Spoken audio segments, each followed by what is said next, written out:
The value, how do you say, the value of a film that's like a theme park film, for example, the Marvel type pictures, where the theaters become amusement parks. That's a different experience, and it's like it's not even. I was saying earlier, it's not cinema; it's something else. A few minutes later. Narrative films. A narrative film could be one long take for 3 hours too. Thank you. Yeah.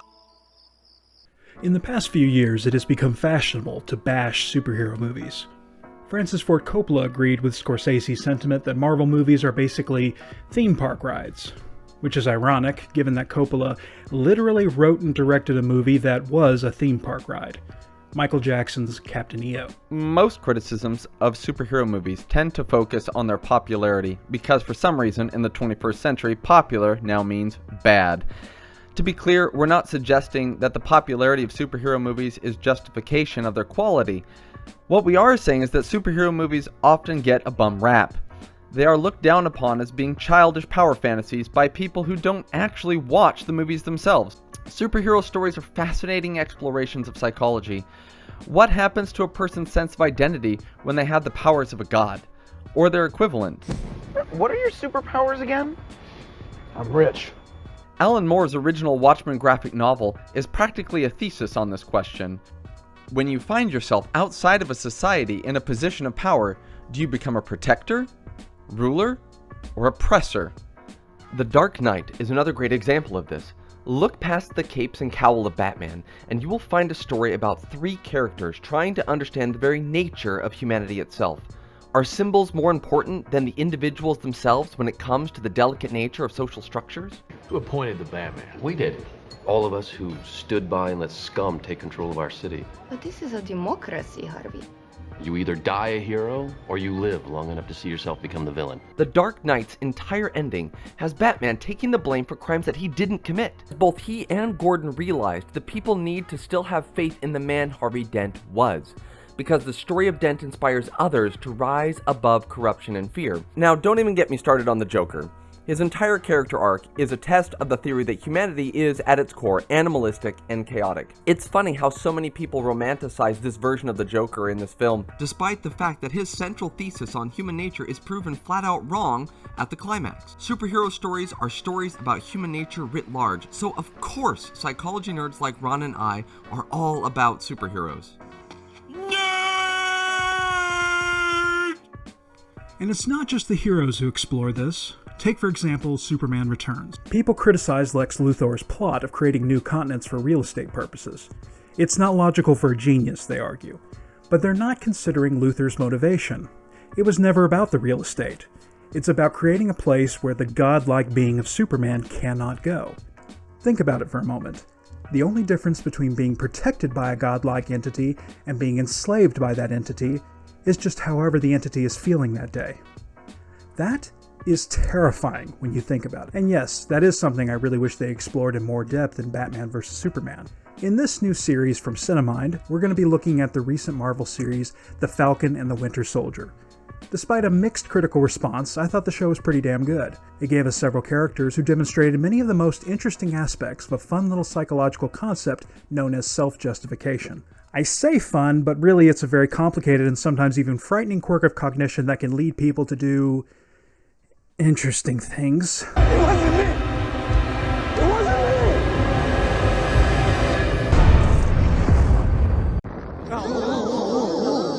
me! Yeah, on that note, welcome to part 1.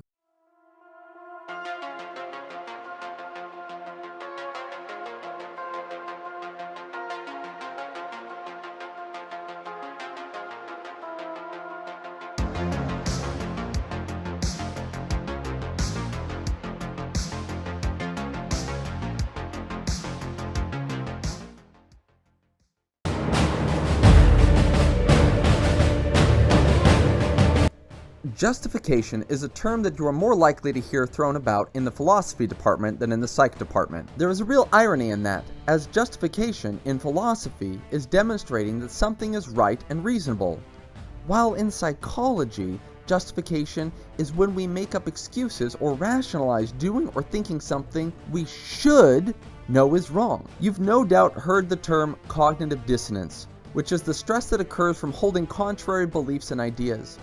The term has unfortunately taken on a new life in online communication, where it often gets misunderstood and misused. Most often when discussing politics in the comments section, otherwise known as. One of my favorite examples of cognitive dissonance is Inspector Javert from Les Mis. A running theme in the epic story is the conflict between individual morality and societal law. Valjean is tormented by questions of what is right and what is wrong. Javert, on the other hand, is not troubled at all. Whatever the law says is right. Simple as that. Javert pursues Valjean throughout the story, obsessed with bringing Valjean to justice. After all, Valjean broke the law and is therefore a criminal. But then Valjean saves Javert's life. He is left realizing that his beliefs about societal law conflict with what he has just experienced. Thus, his beliefs are now in conflict with one another. This ultimately causes him so much grief that he decides to end his own life.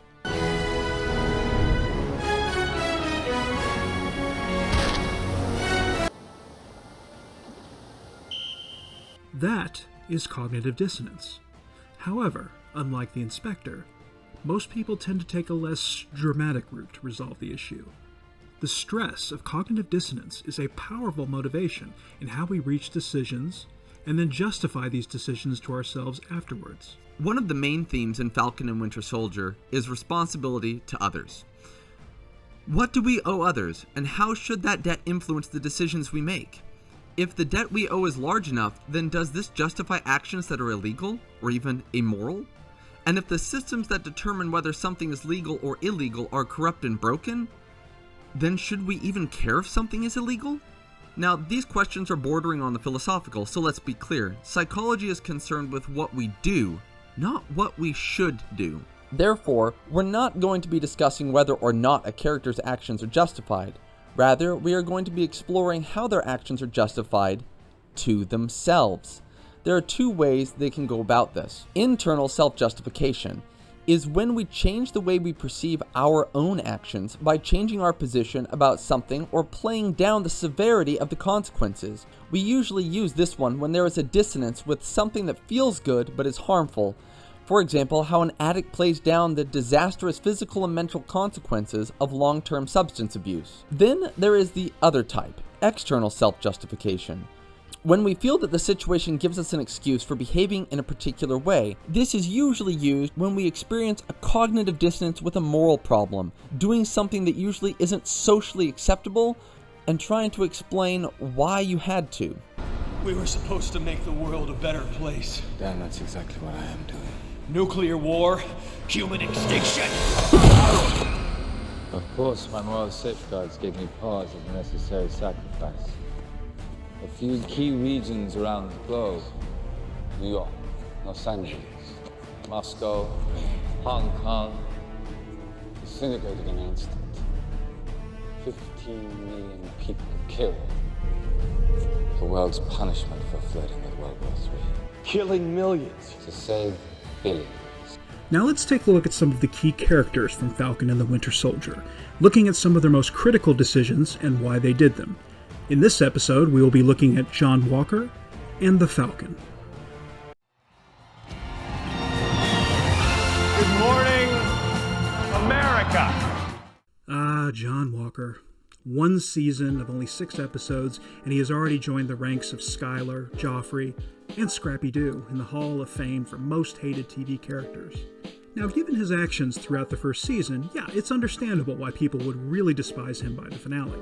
I mean, he killed someone with Cap's shield, and Captain America would never, ever be that violent or kill anyone.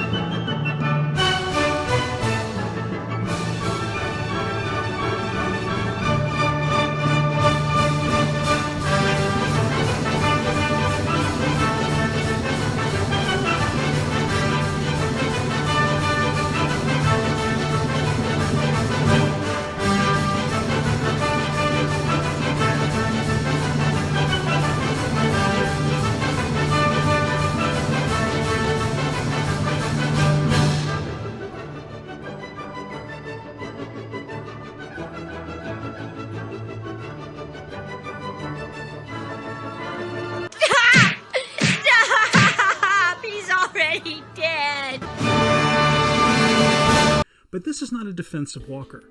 Instead, we're just going to be looking at how and why Walker justified to himself the decisions he made. Again, this series is about psychology, not philosophy. Now, there has been some debate over whether or not Walker has PTSD from his wartime experiences. Frankly, I don't buy that theory. People point to specific behaviors and moments from the show, but really all of these are more easily explained by other causes. And let's keep in mind that in universe, the government would never have someone become the next Captain America without a ton of psychological screenings and tests. I think the PTSD theory for explaining his judgment is too simplistic and doesn't take into account the many other factors that would influence his decision-making as well as our own. So let's look at the two most significant decisions he makes in the series and consider his justifications for doing them. First, there's the serum. The serum is one of the most interesting aspects of his character that I think many people misrepresent as a matter of inadequacy. There's a certain level of alpha bro mindset that often gets projected onto him, which I don't think is fair or accurate to the character. For one thing, let's be honest, Falcon and Bucky are complete a-holes to him from moment one. Wow. All right, well then we gotta work together. That's not happening. I think we stand a much better chance if we all Just because you carry that shield, it doesn't mean you're Captain America. A big deal was made about the scene where Bucky catches the shield with his non-robotic hand before giving it back to Walker. Because, some argue, he used his regular hand, that makes it a subtle insult. In other words, you're so inferior to Steve that I don't even need to use my robot hand to keep up with you. Throughout the first part of the season, Walker is continually sidelined by the duo and reminded at every opportunity that he does not measure up to Rogers. This culminates in him getting repeatedly beaten by the superpowered. So consider his position. He is put into a position where he needs to be a superhero to protect his country. When he tries to help, he is rebuffed. When Bucky helps Zemo escape from prison, Walker gets truly pissed off. Start by telling us why you broke him out of prison. He did that himself, technically. Oh, this better be an unbelievable explanation. Take it easy before it gets weird. Let me repeat, Bucky helps break out a very dangerous criminal from prison in order to serve his own needs. But yeah, Walker's the bad guy because he gets upset about this. From Walker's perspective, he cannot accomplish his job because he is unpowered while everyone else is either powered or compensating. If you're going to fight superpowered villains, you're going to need to be able to keep up with them. This is Walker's justification for breaking the law by stealing the serum and using it on himself. One of the most interesting aspects of Walker's self-justification in this act is that he's not just doing it for himself. A critical scene is when he discusses this with his partner. Now ask yourself, why does he ask his partner for his opinion before he takes it? No, really, think about it. This single act says volumes about Walker's thinking. It's ultimately not about him. It's about his responsibilities as a soldier. Or at least, that is what he is telling himself. Steve Rogers takes the serum so he will be a better soldier in a war with overpowered enemies. John Walker takes the serum so he will be a better soldier in a war with overpowered enemies. From Walker's point of view, it makes complete sense for him to take this and even the playing field. Walker taking the serum is primarily an act of external self-justification. The fact that the show frames this as being a terrible thing makes sense because it's not like one of the other main characters did something even worse. Now, in this lockup, it's 9-1, prisoners to guards. And if 2 prisoners start fighting, then the protocol says 4 guards have to respond. So why would 2 prisoners randomly start fighting at that moment? Who knows? There could be many reasons.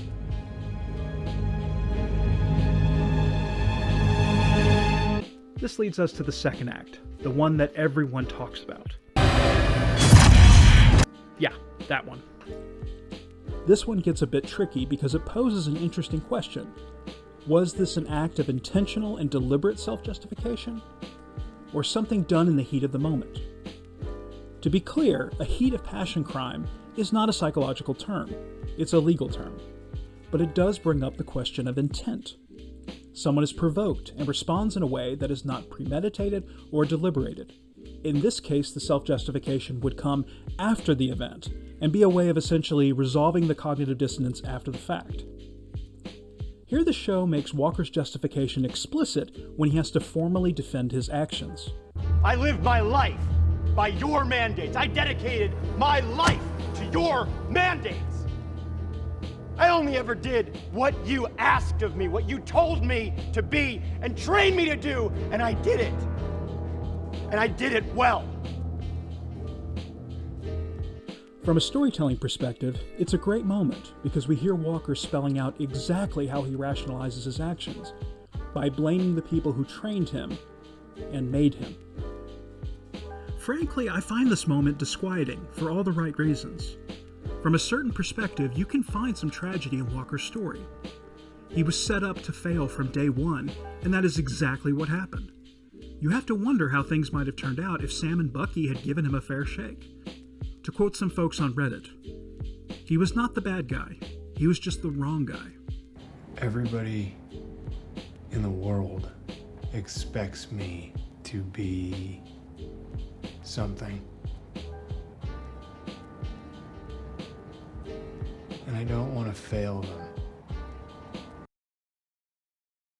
The legacy of that shield is complicated, to say the least. The whole series starts and pivots around Sam's decision about Captain America's shield. Steve Rogers gave him the shield, an act which seemed like the noble passing of the torch in Endgame, but this series dives deep into the consequences of this act. After all, the shield is a symbol. Symbols are nothing without the women and men that give them meaning.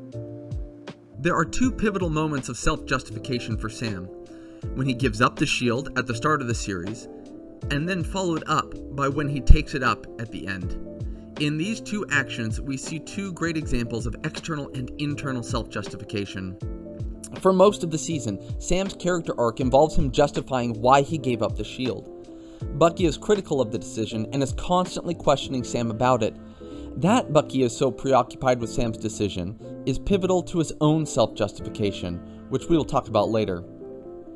In the beginning, it seems that the only person who knew that Sam had Cap's shield was Bucky. There was no apparent external pressure on Sam to hand it over to the government, or in this case to the Smithsonian. We even find out later that the government doesn't actually own the shield. So the only reason we get for Sam giving it up comes solely from him. We see our two opposing cognitions. At first, they seem overly simplistic. I was chosen by Steve to be the next shield bearer, but I feel like it belongs to somebody else. What complicates this is the character of Isaiah, who was essentially the first Captain America, and Isaiah's tragic history highlights the horrific mistreatment of black people in American history. How or why should you stand up for a country that has historically oppressed you? They will never let a black man be Captain America. And even if they did, no self-respecting black man would ever want to be. So Sam engages in external justification for his actions, giving up the shield, justifying that because he is black and America will never accept a black Captain America. Remember, these are not imagined excuses. These can be very real and legitimate reasons to avoid doing something. Isaiah provides a powerful object lesson of why Sam is supported in this decision.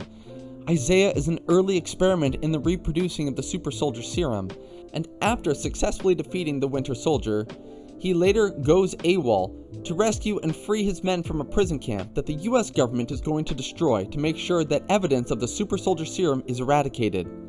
He is successful in freeing them, and for his trouble he is then imprisoned for 30 years. It is important to note that this is the exact same scenario that happens in the first Captain America movie when Steve goes AWOL to save prisoners in a Hydra camp, but he is hailed as a hero. So we see racism does play a valid part of Sam's thinking. Remember that external self-justification is often deployed when we run up against a problem in which solutions to a problem seem socially unacceptable, so we try to excuse or pivot around the problems. Sam's decision to give up the shield should relieve his cognitive dissonance. However, he increasingly becomes frustrated and then appalled by what has happened with John Walker.